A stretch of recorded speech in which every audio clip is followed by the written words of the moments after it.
Just start the movie. I got it. The whole thing was weird. Loved it. Why is it doing this? It was weird. Can we talk about how Omar sucks balls? Why does Omar suck? So Omar is a huge bitch baby. He's like a petulant child the whole time.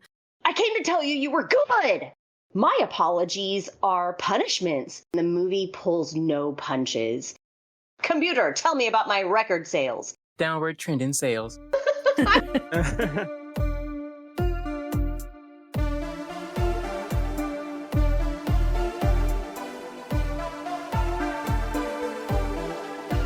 Welcome to Yestalgia. I'm Basil. I'm Drew. And I'm Amanda. And today we'll be talking about rock and roll. Yay! Quick summary. On his quest to summon a demon from another dimension, aging legendary musician Mock discovers singer Angel as she performs with her struggling band and realizes she is the key to his malevolent goal. Ooh. Do we want to discuss our experiences? Drew, do you want to start? Sure. I've never seen this movie before. I did not even know of its existence before my good friend Amanda was talking about it. Yeah, same here. I didn't know anything about this film at all. Yes, I knocked it out of the park with that one. Amanda, would you like to?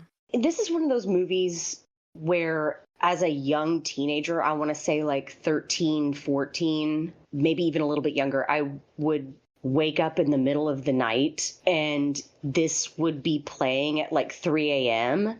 And I remember absolutely unironically thinking that this was so damn cool, and I would only get bits and pieces of this movie at a time. And of course, this was an age without internet. I couldn't just type in rock and roll and, have various sources provide it to me on a silver platter. So I want to say maybe around 14, 15, I went to a sleepover and I was at the girl's house and she was like, let's watch this really, really fucking cool movie. And I'm like, okay, cool. What is it? And it was this. And I was just like shitting. I was like, yay, I've always wanted to see this movie in its entirety. And I actually got to. And it was one of those movies that I really, really loved at that time. It hit all the check boxes for me, but I had not seen it since. So it's been a while. All right. I think that there were parts of this movie that were very good that I did really like. It is a little messy in terms of story. So I did read that they were animating pieces of it without having like a full storyboard or a full outline for the film. That makes sense. Yeah. When I saw that, I was like, oh, that makes a ton of sense. Mm-hmm. There's a lot of clicking around. Yeah, it plays like that because certain things are too quick and certain things are too slow, and some information we get too much of and some we don't get enough of. And some we don't need at all. Yeah. So we don't need that preface in the beginning about the mutants saying, who cares? Just start the movie. I got it. I'll figure it out. Yeah. Who cares if they're mutant rats? Like it doesn't matter. It's a fucking furry movie. Yeah. Don't explain it. Yeah, it has literally no words. But I do think it's cool that there were some rock musicians that were actually doing not the acting voices, but the singing for the characters. The music is pretty good. I liked it. There were some earworms in there. Kind of to be expected for rock and roll. Yeah, I would hope. Right. And actually, the song that Angel sings is an early version of a song that does show up on Debbie Harry's Deaf, Dumb, and Blonde, I believe, is what it's called. So it is a song that apparently, because I couldn't find information, this movie's fairly old. It came out, was it 84? Is that right, Amanda? 83. 83, even earlier. So it's productions that are that older tend to be a little bit harder to find information on the internet for. So I was trying to figure out who wrote the music. There are, there's music composers credited, but are they writing the songs that are sung by the rock musicians or no? And I could not figure that out at all. But Debbie Harry did go on to release a different version of this song, on her own album. That makes my heart happy because that song, it has been stuck in my head nonstop. That and the My Name is Mock one, which let's talk about later, but Yeah, the music was super weird. Like, you cannot say that it was not absolutely fucking weird, just like the whole rest it of this was. movie. Yeah. But it was so catchy. There was an Earth, Wind, and Fire song in there that was super catchy, super fucking weird. The whole thing was weird. Loved it. Yeah. I think interestingly about the music is that so there are some great songs and even some of the background music is great, but sometimes it doesn't feel appropriate for what's happening in the scene. Does that make sense? Yeah. Give me an example. Yeah, where it'll be like, wow, wow, wow. And you're like, this is just two people talking. Why is it doing this? Okay, yeah, you're right. There was a scene, I think, where they were in a car making out. They were at like make out point, and the music was real bonkers during that. Yeah. It was tone deaf at some points. Just in terms of what was going on screen. Like those sounds and that kind of vibe is great for something else, right? Yeah. This movie was unapologetically 80s in its music and its sound effects. Every single noise that was made, the animation style too. This was done by Nelvana, which is responsible for 80s classics such as Inspector Gadget, what's another one? Care Bears. Nelvana was attached to a lot of my childhood. I was going to say heavy metal, but that would not be attached to your childhood because that is a very adult anthology. No, I saw that for the first time when I was in college. But anyways, yeah. And I want to say, I'm pretty sure I read somewhere that this movie almost tanked Nelvana. But my point is that Nelvana is an 80s icon as far as hand-drawn 2D animation goes. They're a very recognizable brand. Very unapologetically 80s. Yeah. I was going to say even the style of the characters are kind of 80s as well. Have 80s sensibilities, you know. It had weird animation, right? The way it flowed, it was at times it was super real. It was like surreal. And at times it looked a little bit sloppy and kind of like Hanna-Barbera cheapo style.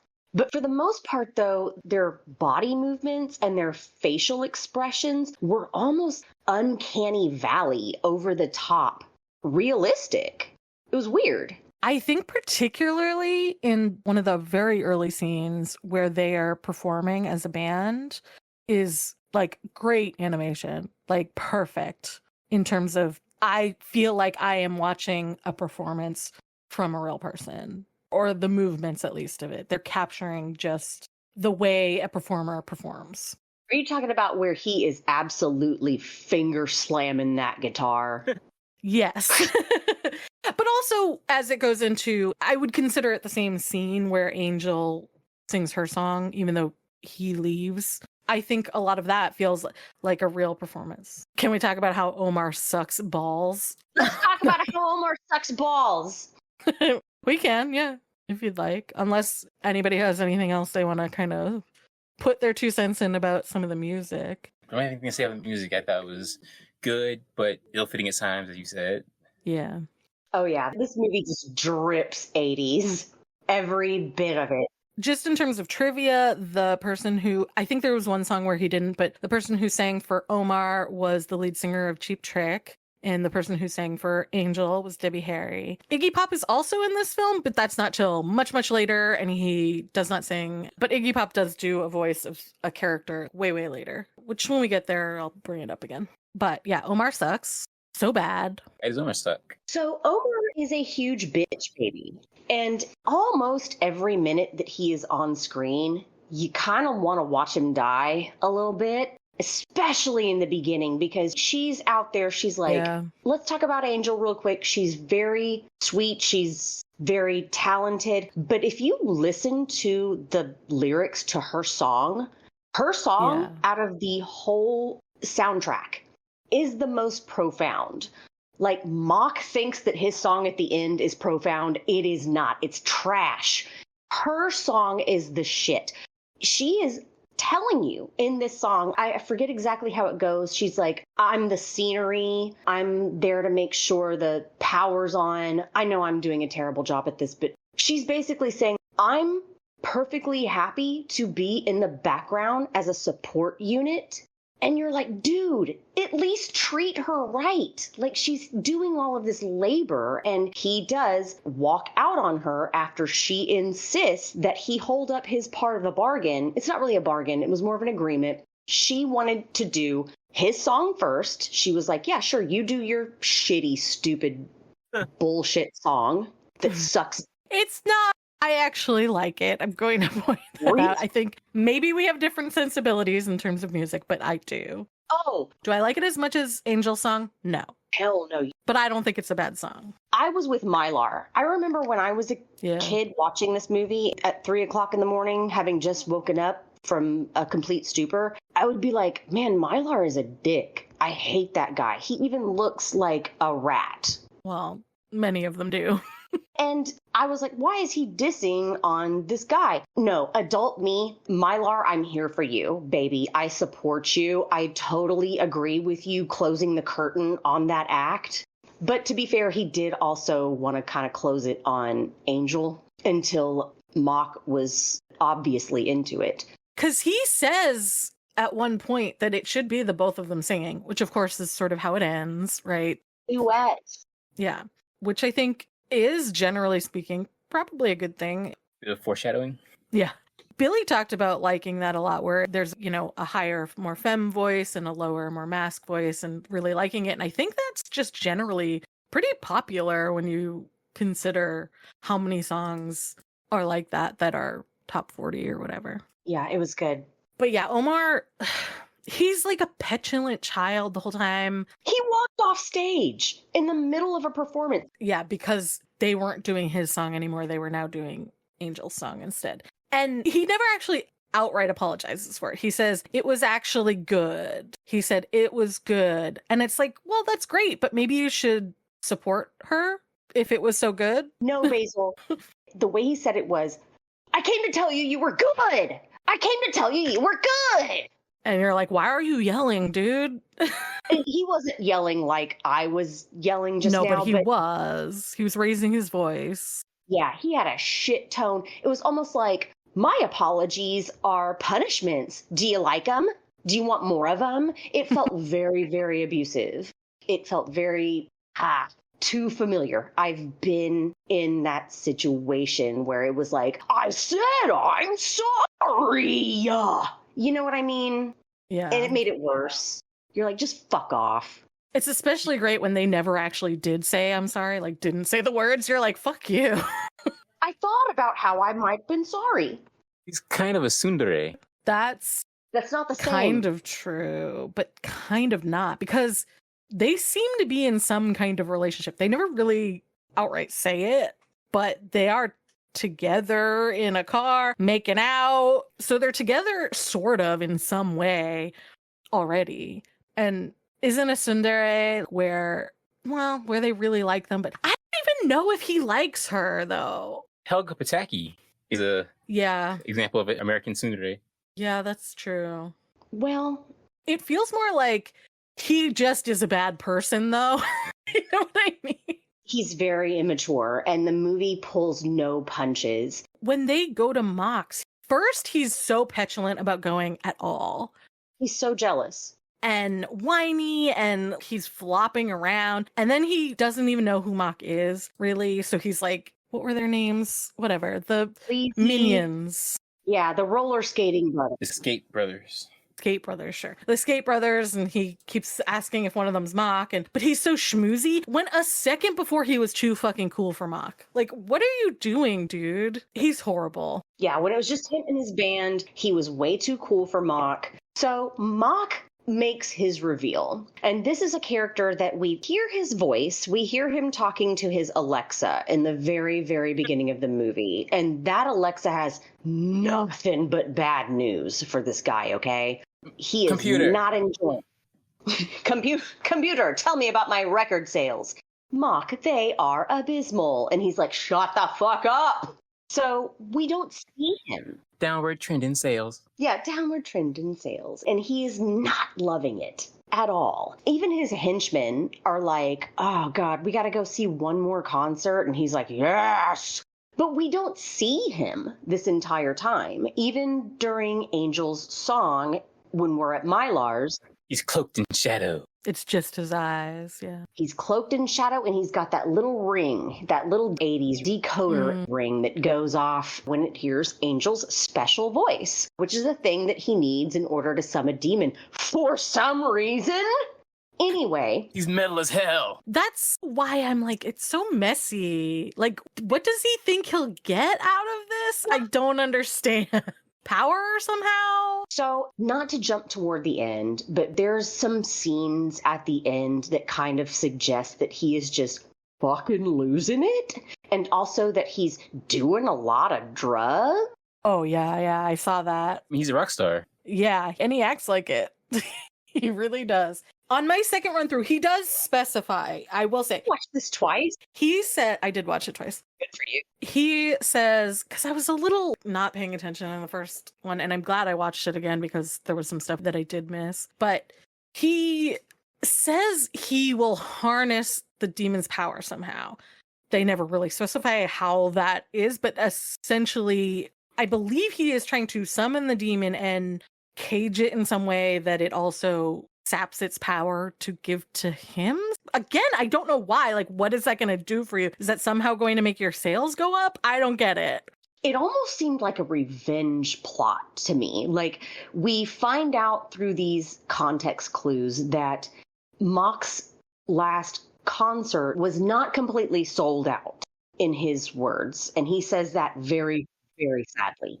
And his album sales are dropping. And to me, it almost seemed like summoning this demon was sort of an I'll show you type of thing.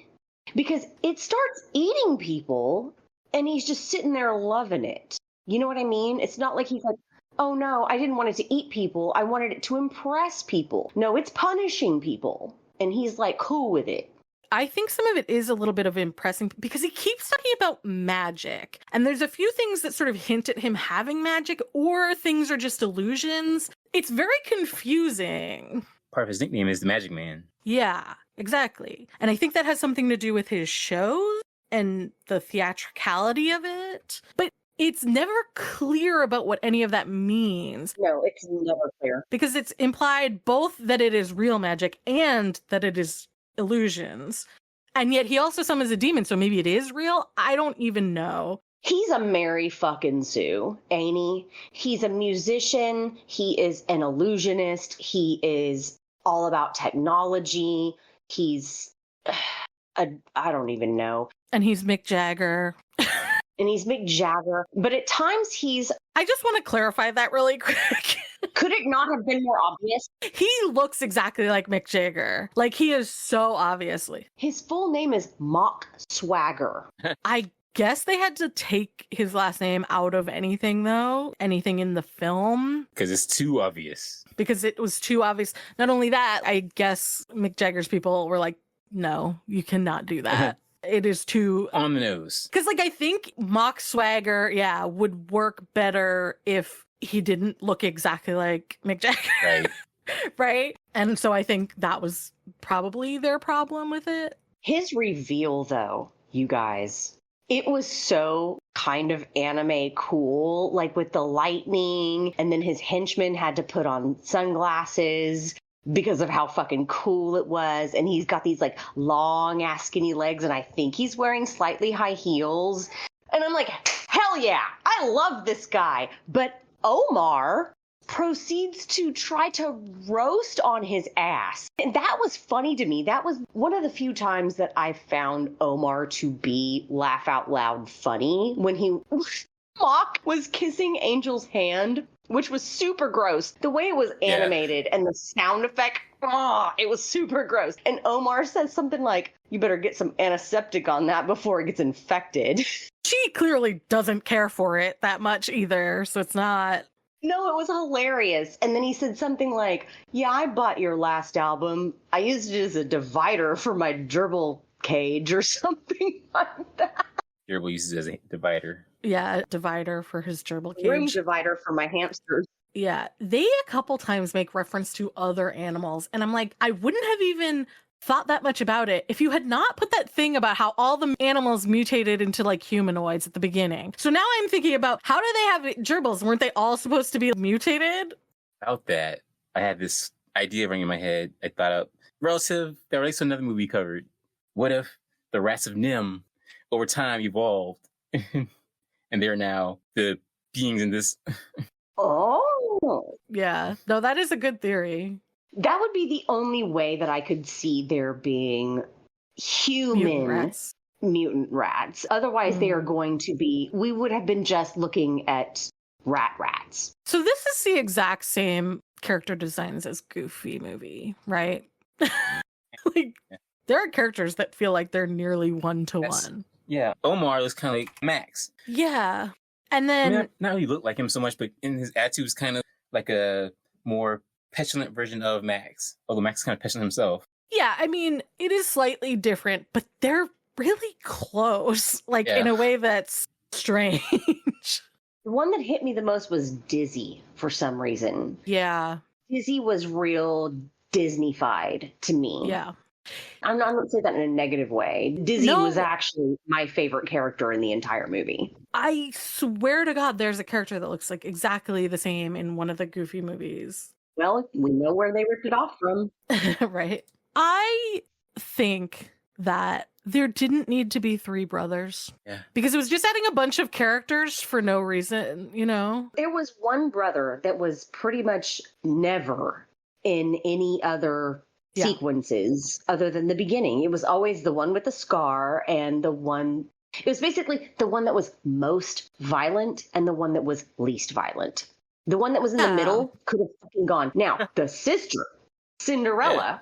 I know that she was supposed to be played for laughs, but I found her fucking delightful. Every moment she was on screen, I was just overjoyed. Not in like a laughing ha-ha type of way, but I was just like, oh, she's cool. I want to hang out with her kind of way. I thought it was interesting because this is so there are 2 female characters, but only 2 in the movie. And wow, I didn't realize that. Yeah. Not in the entire movie, but yeah. There was the bag lady. Actual characters. Yeah, that speak and have names. It's just the 2. Wow. Yeah, and they're such a contrast to each other because as sweet as Angel is, she's so passive, she's barely a person. Like, she's barely a character, unfortunately. She sings good and she's sweet. That's about it. What else do we know about her? Oh, she's loyal, I guess. You know what I mean? She's not very well characterized, whereas Cinderella has such a big personality. You know so much about her by the time she's gone because she's only in a few scenes. I mean, she doesn't stop talking those entire scenes. And I'm here for it. I'm here for it. They could have made her so much worse. They could have made her so much more misogynistic, so much more, I don't know. Part of what they're doing is trying to play for laughs that she is a muscular woman and she's not feminine enough and she's loud and whatever.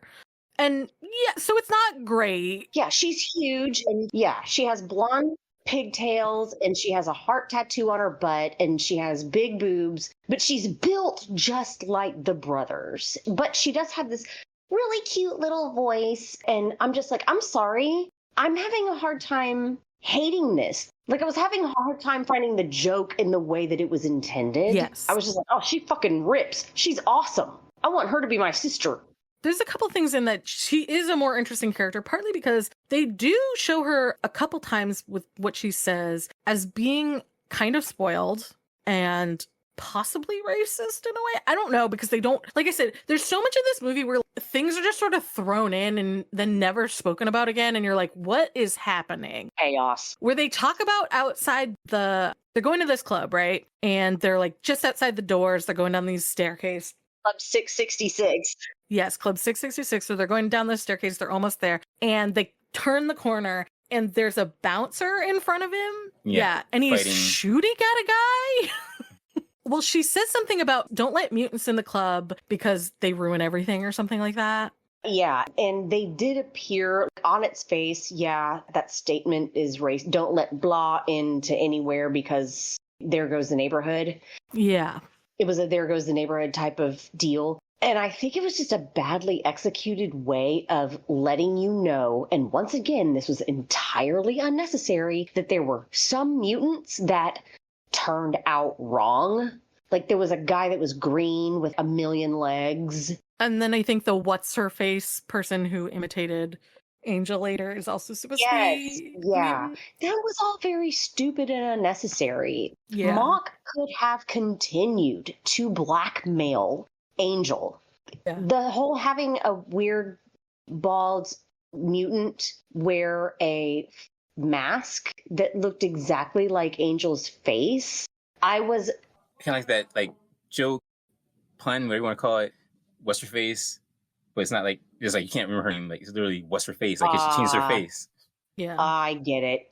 I did find that funny how he kept calling her what's her face. Just when she was giving him a massage at the end, well, toward the end, when they were on the blimp, Angel tries to pull this shit on Mock where she's like, it's just you and me now, Mock. I've come to my senses and I really fucking love you. And she doesn't say all that. I'm generalizing, but she's like, it's just you and me. And he goes, me.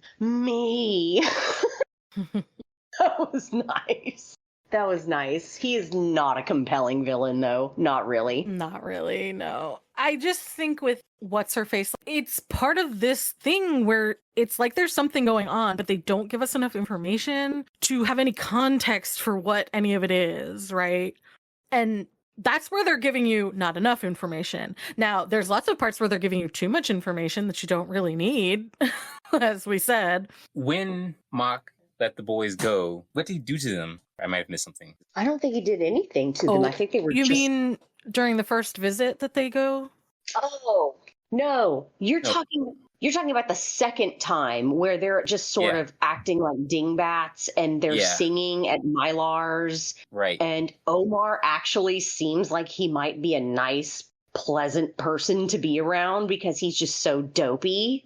So that was the Edison balls. So at the beginning, I don't know if you remember when they first visit, he's like, here, you want an Edison ball? And one of them says no, and they throw it to him anyways. And it seems to be some sort of drug type thing because it kind of knocks Omar and Stretch, I think was his name, out. And Dizzy's already left. So they were going to do it to Dizzy too, but he already had moved on. But there's like a larger one that they're in. That's part of what he's torturing them with. Yes, and blackmailing Angel with. I guess it's supposed to be that they're residually still like that, and the only thing that knocks them out of that is the electricity, which maybe has to do with the Edison. Like I said, this movie is confusing for no reason.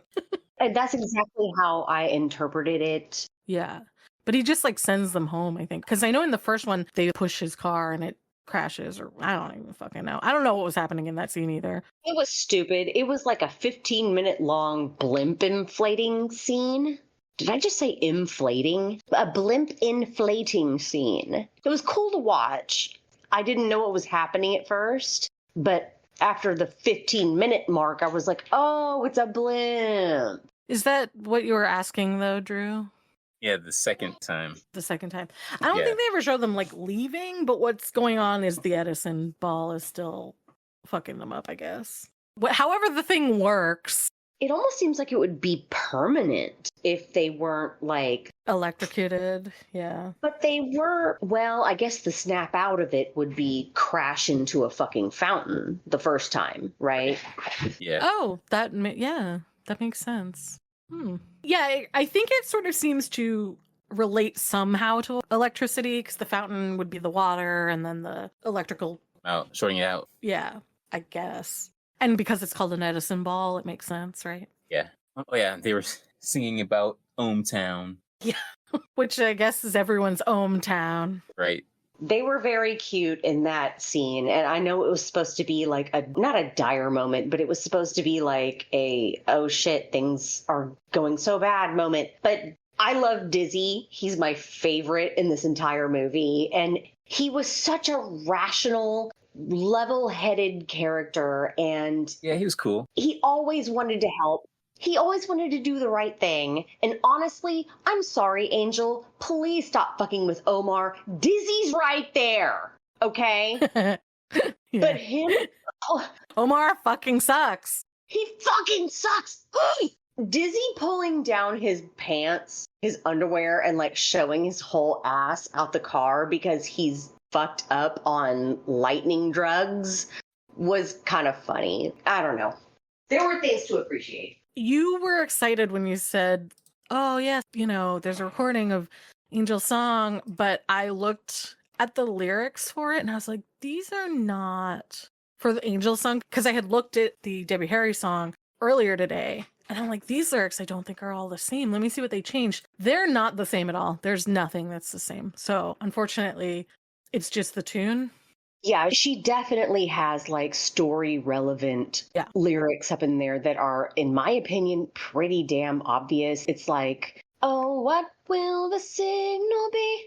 If ever, it's basically like, if ever you may need me. I have to think of it in order to hear the words. Oh, what will the signal be for your eyes to see me? Watching Yes. offside as I wait, just in case you need me. So I still will set the stage, send my thoughts to you. Yeah, it's all very... She's a support unit. Yeah, and it's about the things that are happening right now, yeah. It would be great and fine if he was meeting her on that level, but he's not. Yes. He is a selfish ass. So... Speaking of quality of lyrics, Mock's song, his My Name is Mock, Thanks a Lot song. Mm-hmm. I'm over here like, did anyone read this fool's lyrics before they let him up on stage? Because his name is Mock, thanks a lot. You think he's cool, but he's not. It's very, very Baby Sharkish. And then he hits you with the line of, I am the power Sodom used on Lot. And then you see salt statues crumbling. I was like, oh, damn, whiplash. What the fuck happened? It suddenly got cool. It also has a very kind of like catchy beat, and it's fun to look at it visually, that whole sequence. Even though it is kind of weird, because the animation in this movie is just kind of weird. But it's good. In a neat way, yeah. There are parts that are kind of experimental, and that is the strongest part of this movie, I would say, is visually. Sometimes things are weird and not quite right, but it has a strong visual language, and it has some scenes that are really artistically beautiful and interesting, and they're doing all kinds of different things, especially because they basically are doing a music video for that song, right? Right. Yeah, so, yeah. I'm glad you put it that way, because to me, I was like, what's the point of this other than to be just kind of really fucking cool? I don't know. I will say, I watched this with my child passively, and one thing that she did pick up on, the only thing that she cared about in this movie, was the close-ups of Mock's mouth, of his red painted lips, where they're the only thing on screen, and they are animated way, way, way too intricately. And she said, and I quote, "Mommy, what is his mouth doing?" And I thought, what that mouth do? What would that mouth do? What'd that mouth do? I mean, for me, it made me instantly think of Rocky Horror Picture Show, but because it's black background, red lips, singing. And it may be a nod to that, to be fair. It was probably a Rolling Stones red lips with the tongue hanging out kind of callback. Yeah. Well, it wouldn't have been a callback in 83, but it would have been a shout out. Yeah. No. Well, no, because weren't they out in the 70s? Maybe I'm wrong. I mean, they they raged on into the 80s. Think about how long David Bowie. But like, when did they first get popular? The 70s, right? I want to say maybe even the late 60s, but I don't want to make a fool out of myself, and I'm not going to Google. No, I think you are correct, actually. Yes, they did. I'm looking at it now. Yes. So it was the 60s. So, I mean, it's kind of a throwback in a way. Well, but that logo, when were they using that logo? That's the other thing. It was their icon. Yeah. Especially in 83. I think also at one point, Mock kind of resembles, and the man's name escapes me. Who is the lead singer of Aerosmith? Steven Tyler. Thank you. Okay. I found something that says the person who was commissioned to make it had an art show in 1970. So in the 60s they didn't. But by the time this came out, I'm pretty sure the lips thing had been out for a while. He goes a little off the shits towards the end of this movie, doesn't he? Towards the end, it's like halfway through, he starts. Essentially, when things are not going exactly how he thinks, is when he starts to get a little pissy. Like when Angel's sort of like, I don't want to do this. And he's like, okay.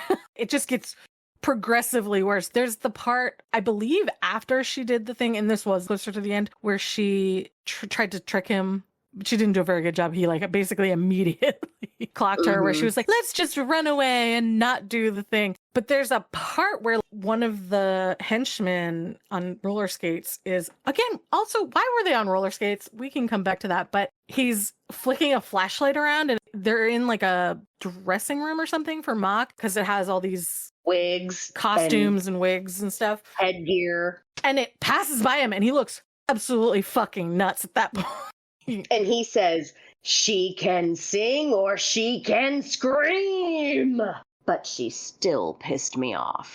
I think that is my favorite line of the entire movie, and I don't know why. It doesn't make sense, but the way that he delivered it and the way that he did that slick back of his hair with his hand was just so sassy, but she still pissed me off.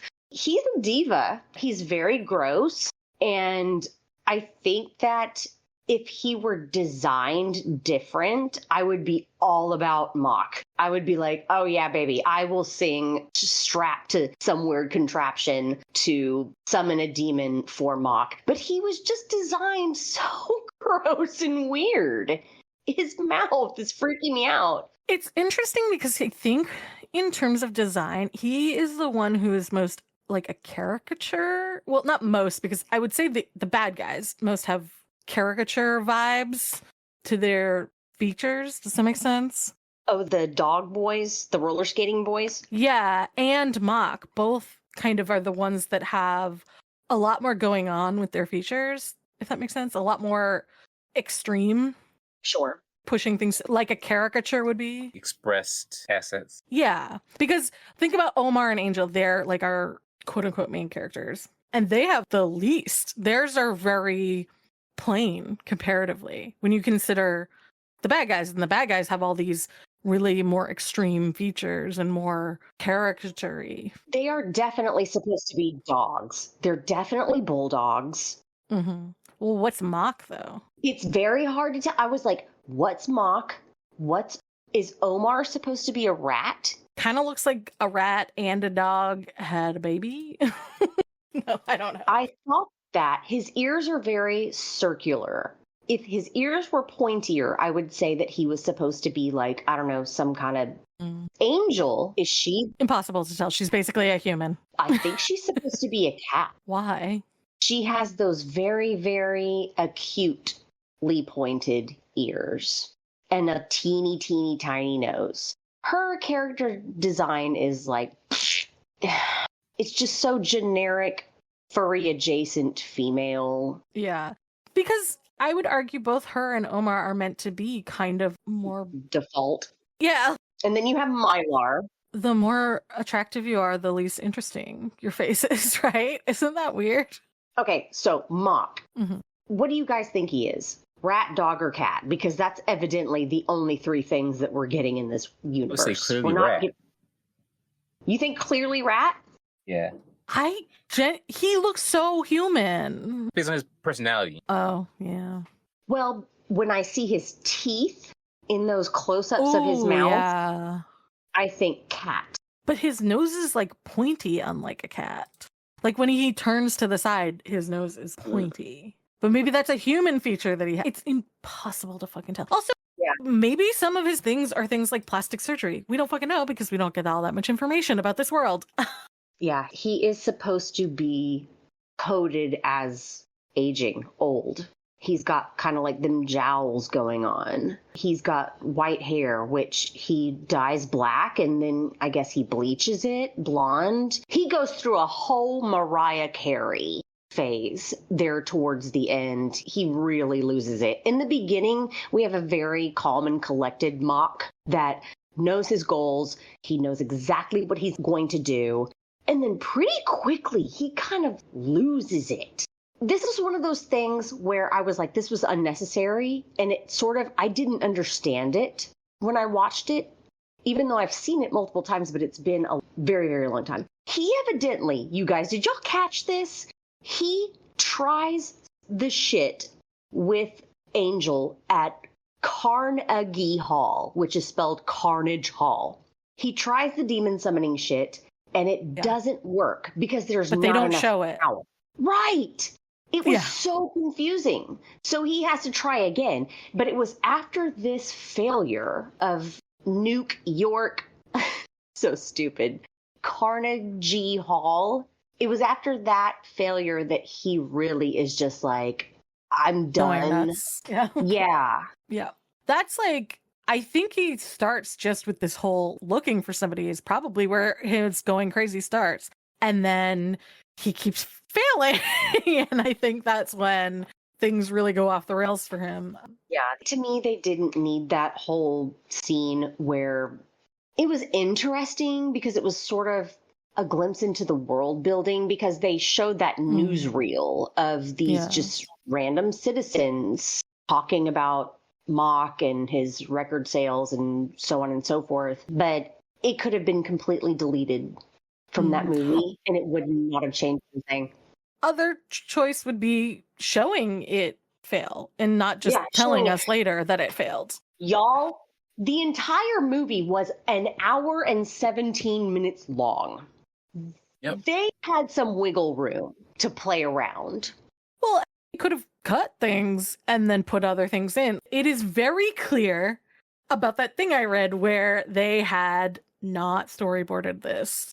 Oh. This is just stuff sort of like strung together. After Omar and Dizzy and Stretch have stolen the cop's car, his hover car, they go on this 1.5-minute long journey where they basically show you what I think is supposed to be a road trip, but it's just showing you the white stripes of the highway passing by. And this is comical to me. This was fucking hilarious to me. They're showing the hover car going in a straight line over roads, over bridges, over canyons, over valleys. Like you see the road veer off, right? But you see their car going straight in a straight line because it's a hover car.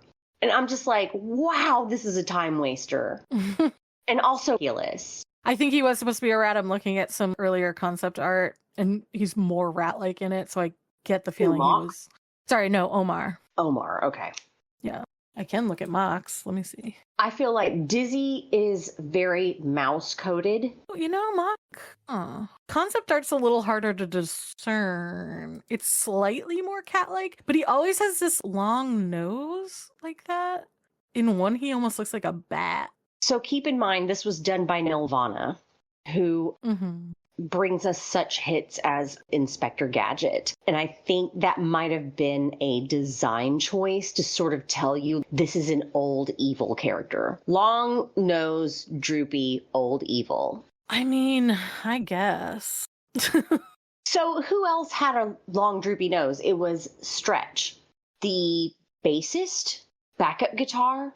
He was a band member. He was the dopey band member that was just so stupid he could hardly function. Stretch. Anyways. Also, just a quick thing that I found out just now. Omar's last name is Quaalude. So, do with that what you will. He does say to like the border patrol at Nuke York, he's like, Officer Quaalude here. And I thought he was just being a dick. But his name is really Quaalude. Oh, God. I'm seeing this on a wiki, so it's possible somebody just misinterpreted that part. Okay. Oh, okay. They are in a comic through Marvel. I'm sure it's like impossible to find at this point because it was like a offshoot kind of thing with like, I believe different issues had. Let me look it up. I read about it earlier and I forgot to write it down. Marvel Comics adaptation. It's just a Marvel super special, it says. So I think they just did specials sometimes. But yeah, there is a comic book of it where they may actually give you more information. It's probably impossible to get your hands on, though. Hold on. It's on eBay for $30. That's not crazy. I mean, it is a single issue, so I don't know that I don't want to spend $30. Can I borrow $30? Yeah, you can have $30. You want it for Christmas? No, please, no. There is one that's not $9.95 with $8 shipping, though. Ooh, give me $20. It probably isn't all that hard to get your hands on. I remember trying to get my hands on ElfQuest. I still am missing. Never mind. I'm not going to go into that. So you don't have to cut it out. We can talk about that off podcast. All right. Is there anything else I feel like we haven't touched on? I mean, I think we've discussed a lot of it. I think we hit all the major points. Yeah. Dizzy is great and wonderful and perfect, and why she would choose Omar over that is beyond me. Because he made it handsome. That's pretty much it. Physical attraction does play into relationships as well. No. Mm. Dizzy was played for fat phobia laugh, which I hated because I was like, he's so fucking cool. Like he's also the nerd of the group. Still, you can be a nerd and still be like cool and right and have a good heart. And fatness is not exclusive to being unattractive. Exactly. I'm just saying, you know, the movie sort of presumes that it is, because this was the 80s. People were doing coke to not gain weight. Fucking 80s. All right. So I think that's it, right? We want to do our yes and nostalgias? Yep. All right. Let's hit it. Drew, you want to go first? Sure, I'll go first. I thought this movie was not that great in my opinion. I heard you guys talking about the great animation stuff. I didn't really like the animation. Yeah, this movie was just kind of a throwaway to me, except for the music. The music was great.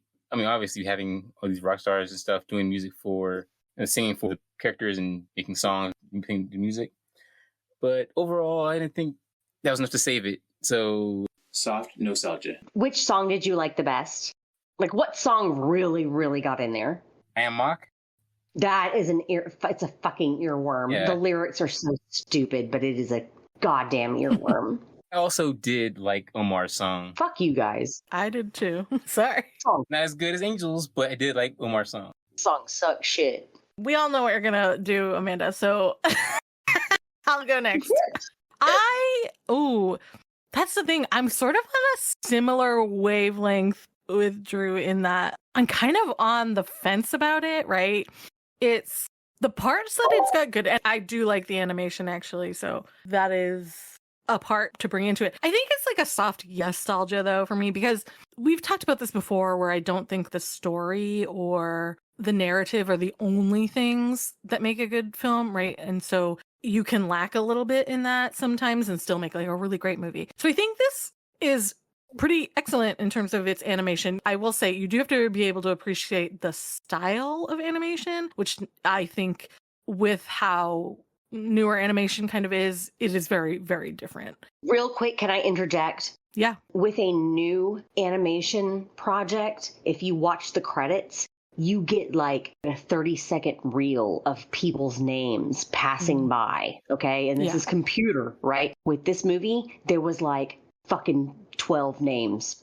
You guys. Yeah. There was 12 people doing this. I'm done. I appreciate that. I'm just talking about style, which is a matter of taste in this case. Exactly. So stylistically, it is very, very different from sort of modern sensibilities. I don't think that's a problem. I like a lot of things that other people don't like sometimes, though. But I think the animation is great, especially during that early performance scene where I feel like I am watching people perform in a lot of ways. The movements capture the spirit of that so well, which I really, really like. And they do some very interesting things with composition and color and things like that.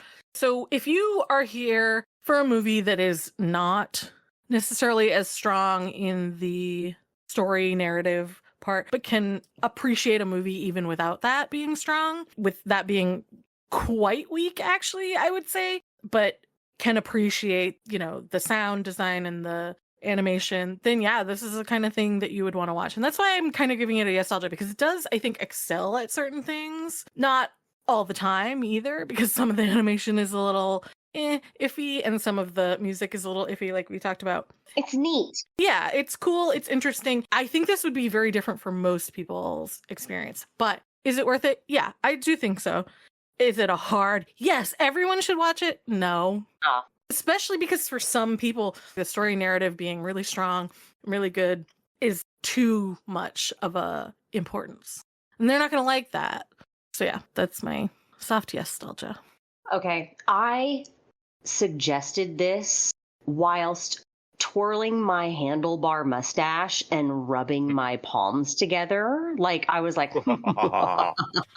I am going to inflict upon them rock and rule.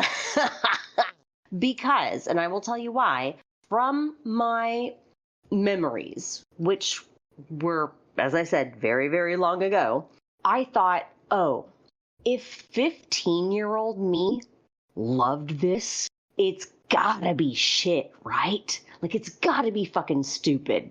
It's furry adjacent. It's musical. It's bizarre as shit. I was like, this has to be the worst thing that anyone has ever seen.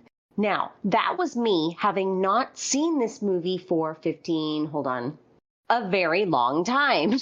I will say over 20 years. I was shocked. I went into this thinking we're all just going to roast this movie. It's going to be hilarious. But I was like, no, 15-year-old me was right. At least a little bit. 15-year-old me did think, oh, this is the coolest shit ever. Hard Yestalgia. But I'm going to say, however old I am, me says straight Yestalgia. Like, not a soft, not a hard, not a left, not a right. I am directly in the middle lane Yestalgia with this. The songs got stuck in my head. The animation is so hard to forget. This is one of those movies, circling back around to the very beginning, when I said I went to a slumber party and there was a girl that was like, hey, you want to see a weird movie? This is a movie where maybe, I don't know, I would have a friend over and be like, hey, you want to see a weird movie? On its face value, it's delightful. Everybody should watch it? Probably no. I don't think so. But that's what I got. All right. I think that's it. So thank you for listening to this episode of Yestalgia. Please join us next time and have a good one. Bye-bye. Bye. Bye. Wait, before we go, everyone who's What? listening to this, remember to like and Right. tell people you know to listen. Oh. And actually, you can subscribe because also, ding, ding, ding, ding, we have a YouTube channel. If you want to watch this episode instead of just listening to it, it's not us, it's just our logo, but there is... Just ambience. Yeah, there is some motion to it. So if you want to check that out, that'd be greatly appreciated as well. So, see you next time. Thank you, listener. Bye.